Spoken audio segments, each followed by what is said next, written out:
I think it's really good to see an example.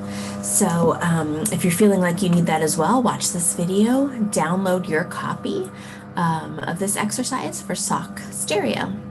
Okay, I'll go ahead and work through where we are to this point. All right, so we have here SOC Stereo.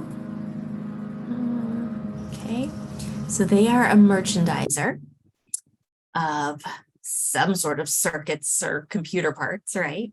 And so it looks like our supplier is PW Audio. So we buy from them so that we can resell the items to our customers. Okay, so let's first do the journal entries for SOC because they are purchasing right now. And we just went through the purchasing journal entries. All right, so here's all the information we need for SOC. On May 4th, they purchased circuits from their suppliers to be resold. So that tells you they are the merchandiser here. Okay. All right, so let's look at that first journal entry on May 4th. They bought circuits. We can just call it all inventory for now. That's totally fine.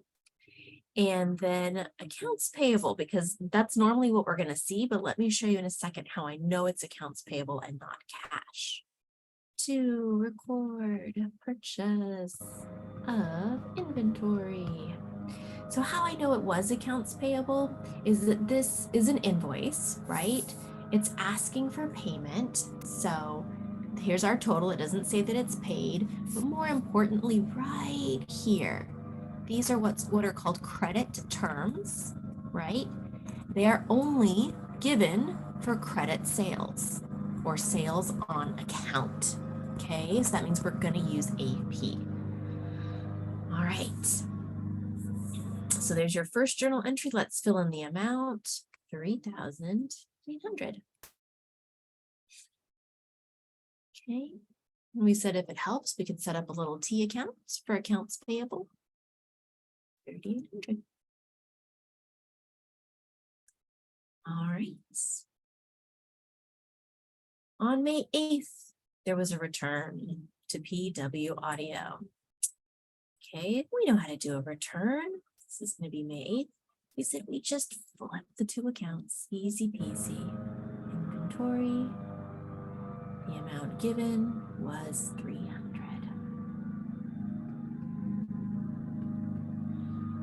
Go ahead and post. Our balance we currently owe SOC is 3,500 to record return.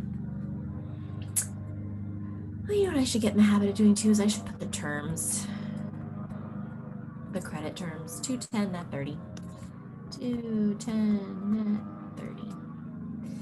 All right, so that means 10 days. So if I pay on May 14th or before, I get the discount.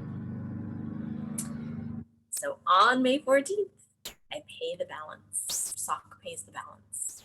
Even if they pay on the last day, they still get that discount. Okay, pay off the account. Good thing we know how much we owe. 3,500. We have to make a payment in cash, but we're doing it within the discount period, so we are going to get a discount. That goes to your inventory account. 2% was the amount of the discount. That means cash is 98% of what we owe. Do our explanation. To record payments of accounts within the discount period.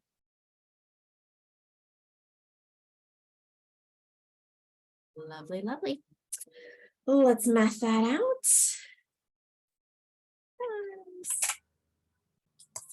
$70 is our discount.